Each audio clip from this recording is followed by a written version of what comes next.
অনেকে আছে মনে হয় যে বাচ্চাকে শিশু শ্রেণীতেই ডক্টরেট বানাই ফেলো, হ্যাঁ, এক বিন্দুও ছাড় নেই।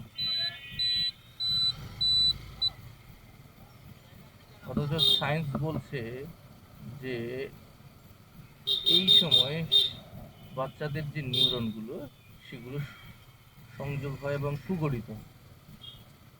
অর্থাৎ একটা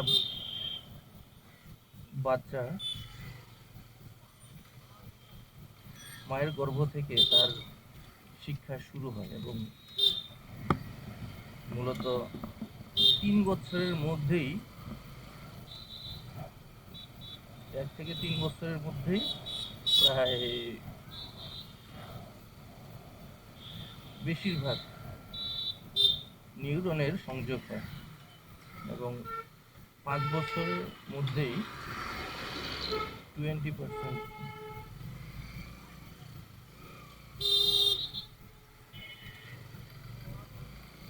20% মস্তিষ্কের নিউরনগুলো সংযোজন হয় এবং পরে সুগঠিত হয়। 8 বছরের মধ্যে 100% সংযোগ হয় এবং সুগঠিত হয় ধীরে ধীরে।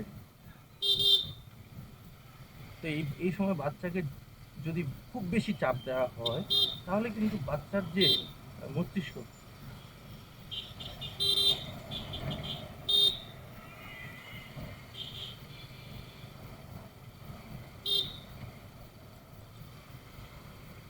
এতটা চাপ নিতে পারে না।